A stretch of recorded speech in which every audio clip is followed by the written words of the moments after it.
మనం నిన్న చూస్తున్నట్టయితే మనకి కేంద్రం నుంచెల్లి వచ్చిన బడ్జెట్ ఏంటంటే 15,000 కోట్ల రూపాయలు ఏపీకి శాంక్షన్ చేశారు. అంటే ఇంకా ముందు ముందు గూడా ఏవైనా కావాలి అంటే కూడా వాళ్ళు చేస్తామని చెప్పడం జరిగింది.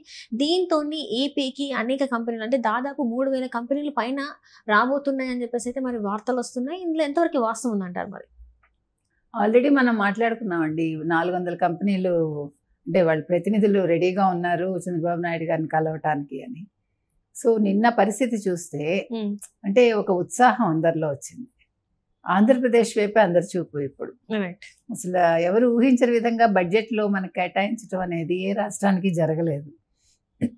విభజన తర్వాత ఆంధ్రప్రదేశ్కి అంటే ఒక గుర్తింపు వచ్చింది. ఇంతవరకు కూడా ఎప్పుడు ఏ బడ్జెట్లోనూ ఆంధ్రప్రదేశ్కి ఈ రకంగా కేటాయించింది మనం చూడలేదు.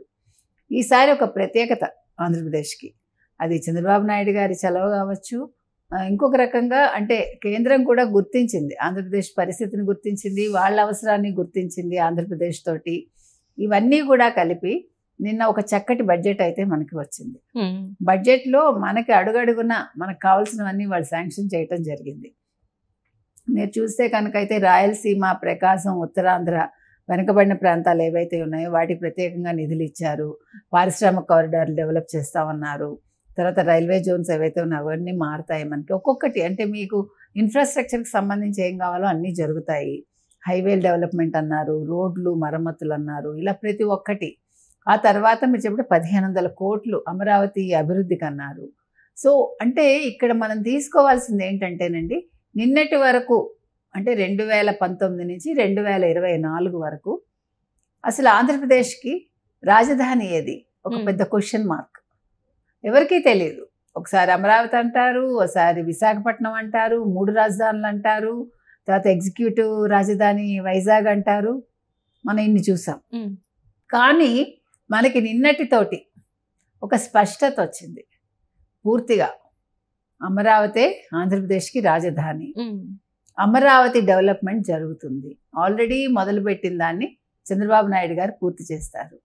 కాబట్టి ఎప్పుడైతే డెవలప్మెంట్ స్టార్ట్ అవుతుందో, ఇంకో పక్క ఎప్పుడైతే పోలవరం పూర్తి చేస్తామో మాదే బాధ్యత, నిధులు మేము ఇస్తామని వాళ్ళు చెప్పారో, ఆంధ్రప్రదేశ్ సస్యశ్యామలం అవుతుంది అని ఒక ధైర్యం కూడా అందరికీ వచ్చింది. సో ఇది దేనికి సంకేతం అంటేనండి, ఇప్పుడు ఒక పారిశ్రామికవేత్త రావాలి అంటే వాళ్ళు ఇన్ఫ్రాస్ట్రక్చర్ చూసుకుంటారు.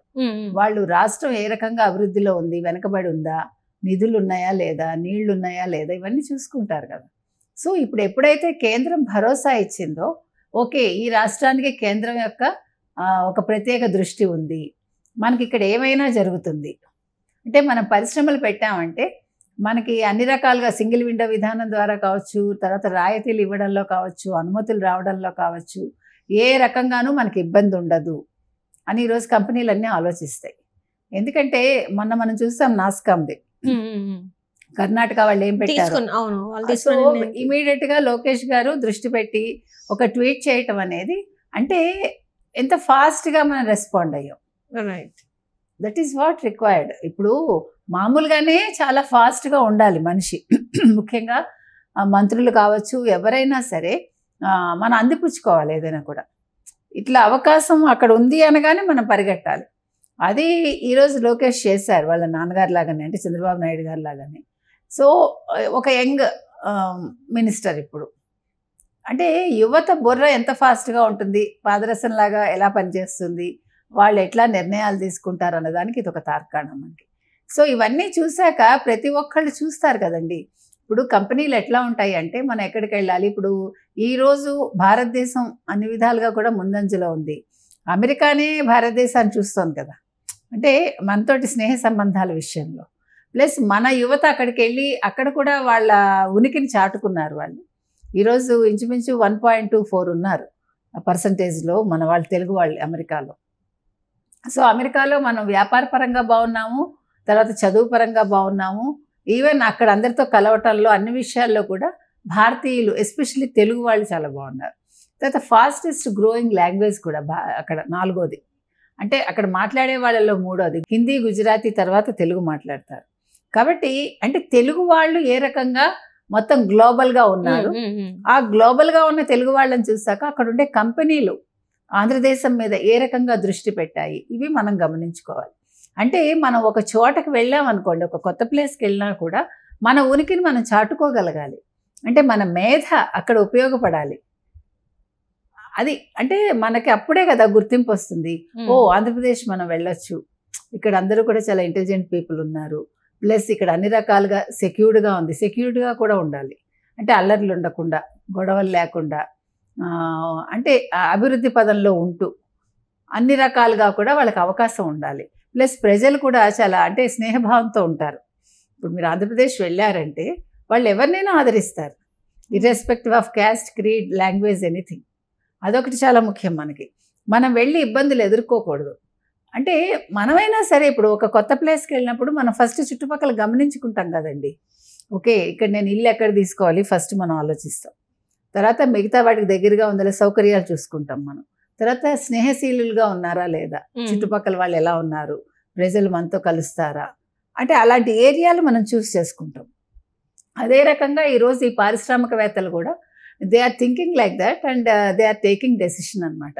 ఈరోజు 3000 కంపెనీలు అవన్నీ చూసుకున్నాక, అంటే 3000 ఒక్కరోజే వచ్చేవి, ఇంకా టైం ఉంది, ఏడాది పట్టచ్చు, 6 నెలలు పట్టచ్చు. కాకపోతే అవకాశం అనేది వాళ్ళకు ఉంది, ఖచ్చితంగా ఉంది వాళ్ళకి. ఈ అవకాశాన్ని వాళ్ళు ఉపయోగించుకుందామని చూస్తున్నారు. చంద్రబాబు నాయుడు గారు పెద్దపీట వేస్తారు, లోకేష్ ఎలాగా ఐటీ మినిస్టర్, ఆయన పెద్దపీట వేస్తారు. సో ఇప్పుడు పంచాయతీరాజ్ ఇవన్నీ కూడా డెవలప్మెంట్స్ అవుతాయి, ఎక్కడికక్కడ ఇన్ఫ్రాస్ట్రక్చర్ పెరుగుతుంది. సో ఇవన్నీ కూడా పారిశ్రామికవేత్తలకి చాలా అనుకూలంగా ఉంటాయి అన్నమాట. అన్ని సింగిల్ విండో విధానంలో పనులు అయిపోతాయి, రాయితీలు వస్తాయి. సో అన్ని రకాలుగా కూడా వాళ్ళకి అనువుగా ఉంది కాబట్టి, కేంద్రం దృష్టి కూడా మన మీద ఉంది కాబట్టి, అప్పుడు అవన్నీ వస్తే యువత ఎక్కడికి వెళ్ళక్కర్లా. Right right. ఆంధ్రప్రదేశ్ యువత ఎక్కడికి వెళ్ళక్కర్లే. అంటే ఇప్పటివరకు చూస్తుంటే ఆంధ్రప్రదేశ్లో యువత సంఖ్య తగ్గింది. అంటే వలసలు వెళ్ళడం వల్ల అక్కడ ముసలి వాళ్ళు ఎక్కువ ఉన్నారు, అంటే మిడిల్ ఏజ్ ముసలి వాళ్ళు ఎక్కువ కనబడుతున్నారు. యువత అనేది పండలకి మాత్రమే కనిపిస్తున్నారు, మిగతా టైంలో అసలు వాళ్ళు కనిపించట్లేదు అనేది మొన్నటి వరకు మనకి వినిపించింది. సో ఇక మీదట అట్లాంటివి ఉండవు అని అనుకోవచ్చా మనం ఈ కంపెనీలు రావడం వల్ల? ఖచ్చితంగానండి. ఎందుకంటే మొన్న చంద్రబాబు నాయుడు గారు ఎలక్షన్స్ ముందు చెప్పింది అదే ఐటీ వాళ్ళకు కూడా, మీకు ఐటీ కంపెనీలు వస్తాయి, మీరు మీ ప్లేసెస్లో ఉండి, మీ సొంత ఊళ్ళలో ఉండి మీరు పని చేసుకోవచ్చు అని. సో ఇన్ని కంపెనీలు వచ్చినప్పుడు యువత హ్యాపీగా, వాళ్ళకి ఎక్సెస్ జాబ్స్ ఉంటాయి. 3000 కాకపోయినా 300 వచ్చినా మనకు ఆనందమే కదండి. అంటే ఇట్ విల్ స్టార్ట్ విత్ అన్నట్టుగా. సో డెఫినెట్గా అంటే అన్ని రకాలుగా ఆంధ్రప్రదేశ్ ఇంకా అభివృద్ధి చెందుతుంది. ఇప్పుడు కంపెనీలు వచ్చి యువత వచ్చారనుకోండి, మిగతావన్నీ కూడా బిజినెస్ పెరుగుతుంది. సో అన్ని రకాలుగా గ్రోత్ అనేది within no time, within a span of short పీరియడ్లో మనకు అయిపోతుంది. కాబట్టి అది 3 ఏళ్ళ 4 ఏళ్ళ 5 ఏళ్ళకి మనం ఆంధ్రప్రదేశ్ని ఒక సంపూర్ణ అభివృద్ధి చెందిన రాష్ట్రంగా చూడొచ్చు. Right madam, right. Thank you so much madam. Thank you.